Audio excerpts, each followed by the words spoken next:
Hello learners, I'm teacher Jocelyn, your guide in exploring the world of food processing. Join me as we continue to embark on this wonderful journey of food processing.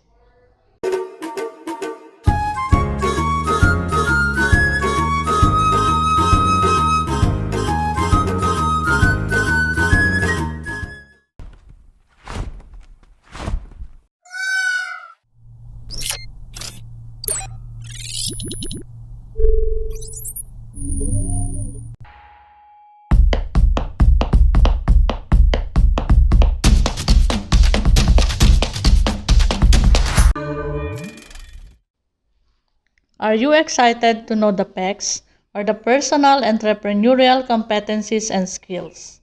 Before that, let us explore the world of food processing.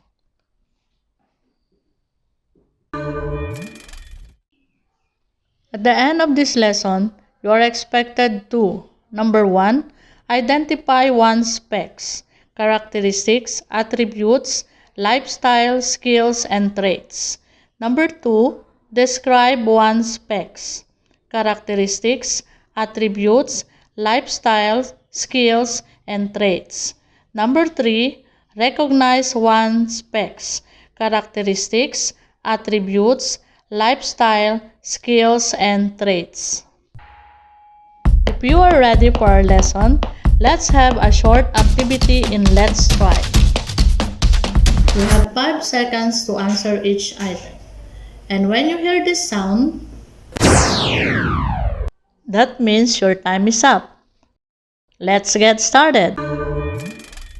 Directions. Read carefully each question. Choose the letter of your choice and write it on your activity notebook. Number 1, what do you mean by PECS? A. Personal Entrepreneurial Competencies and Skills. Letter B. Personal Entrepreneurial Characteristics and Skills. C. Personal Entrepreneurial Characteristics and Strength. Letter D. Personal Entrepreneurial Characteristics and Score.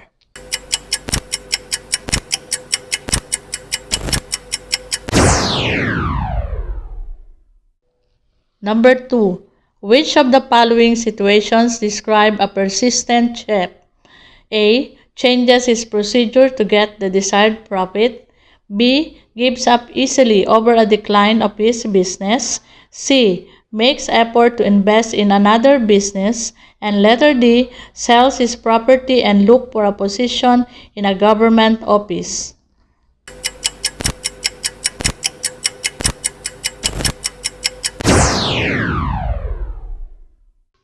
Number 3. What characteristics doesn't possess if he owns a coffee shop? Although he is a canteen manager, he makes sure that he visits his coffee shop every morning and afternoon to see to it that the canteen is well managed. A. Confident. B. Creative. C. Motivated. D. Risk taker.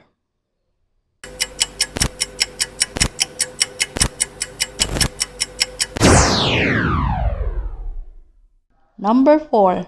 What trait does he possess if one always introduces new recipes? A. Goal setter. B. Passion-oriented. C. Persistent. D. Opportunity seeker.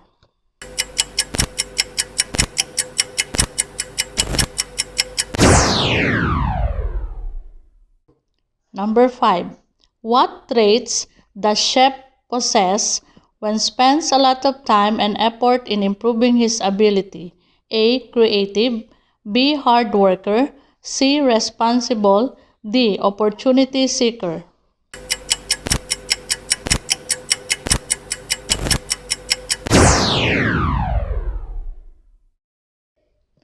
Here are the correct answer. Number 1, A. Number 2, A. Number 3, C. Number 4, B. Number 5, B. What is your score? Did you get a perfect score? If yes, good job. If not, don't worry. We will deepen your understanding as you can get a higher score at the end of this episode.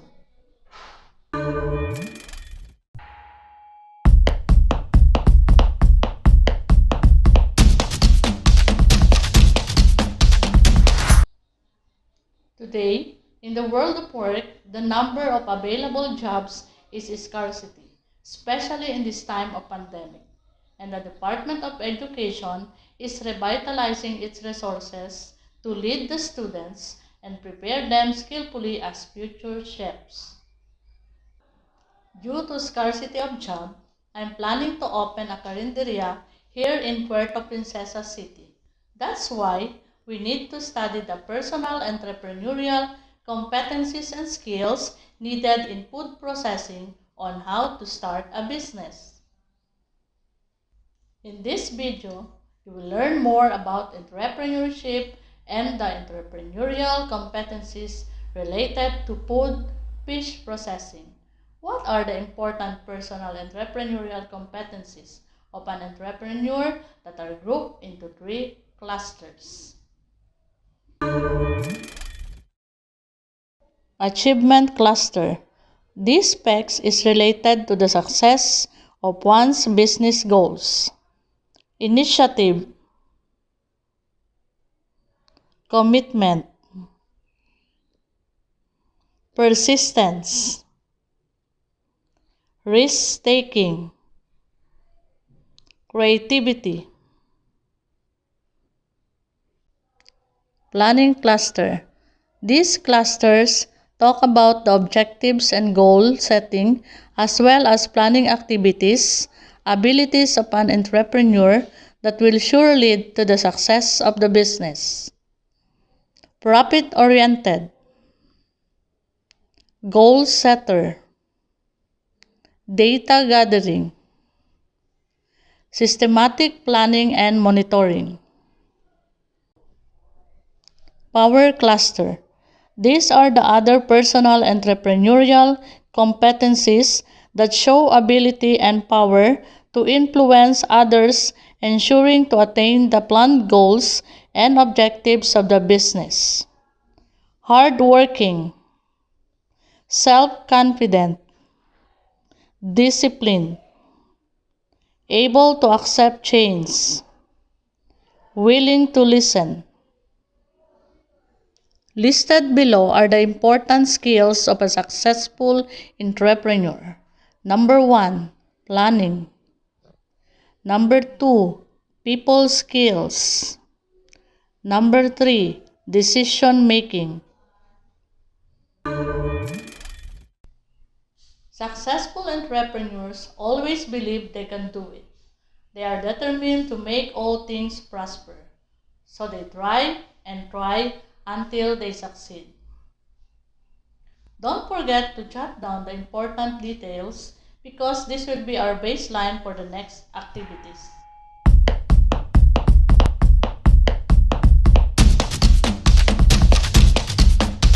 To fully engage yourself in this lesson, you may answer the activity directions.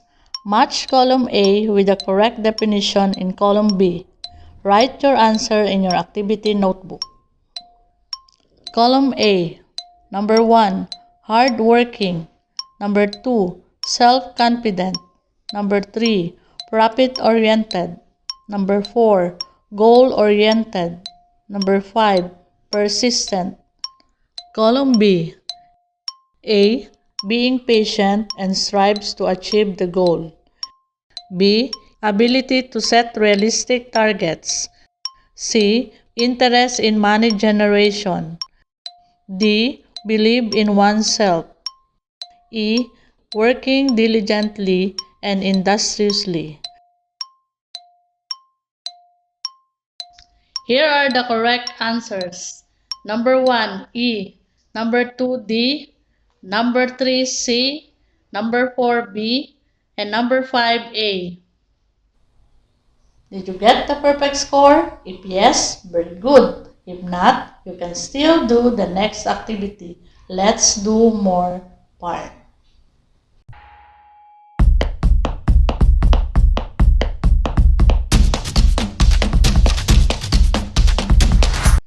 Directions. Draw a heart if the statement is correct and star if incorrect. Write your answer on your activity notebook. Number 1. Hardworking is something or someone that is diligent in laboring and that puts effort into doing and completing tasks. Number 2. Self-confident is to be secure in yourself and your abilities. Number 3. Discipline is the practice of making people obey rules or standards of behavior and punishing them when they do not. Number 4. Able to accept change is accepting it and moving on when change happens. It feels like you are missing something. Number 5. Willing to listen describes someone who has full attention to others, especially in business matters. Here are the answers. Number 1, heart. Number 2, heart. Number 3, heart. Number 4, heart. Number 5, heart.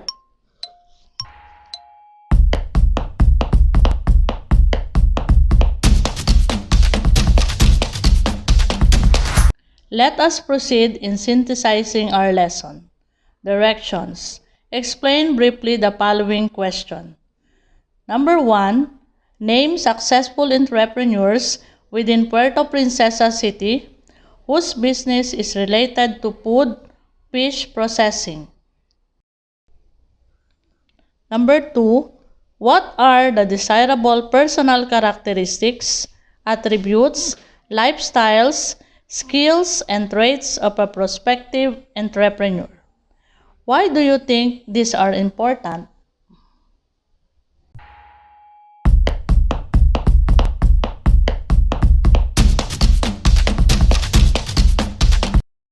Directions. Read carefully each question. Choose the letter of your choice and write it on your activity notebook. Number 1. What traits does chef possess when spends a lot of time and effort in improving his ability? A. Creative. B. Hard worker. C. Responsible. D. Opportunity seeker.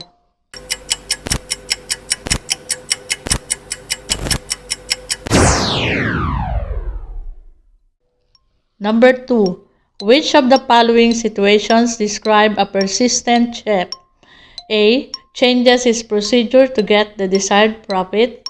B. Gives up easily over a decline of his business. C. Makes effort to invest in another business. And letter D. Sells his property and look for a position in a government office.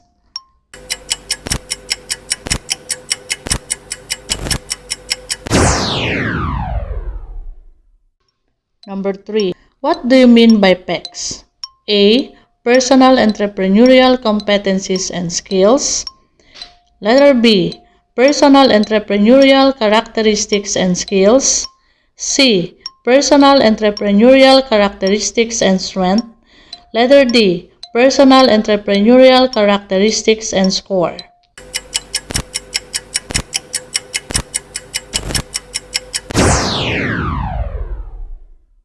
Number 4. What characteristics Jacinth possess if he owns a coffee shop? Although he is a canteen manager, he makes sure that he visits his coffee shop every morning and afternoon to see to it that the canteen is well managed. A. Confident. B. Creative. C. Motivated. D. Risk taker.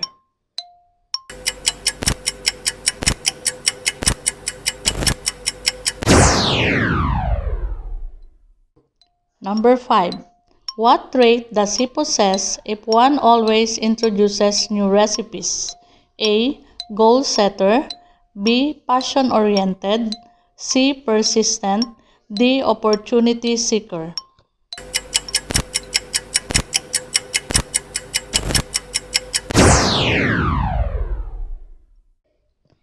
Here are the correct answer. Number 1, B. Number 2, A. Number 3, A. Number 4, C. Number 5, B. Congratulations! You have finished your lesson. If you have questions, you may review your video or you may ask the assistance of your teachers. Once again, I am Jocelyn Ipacansa. See you next episode for a full of exciting and interesting topic in the world of food processing.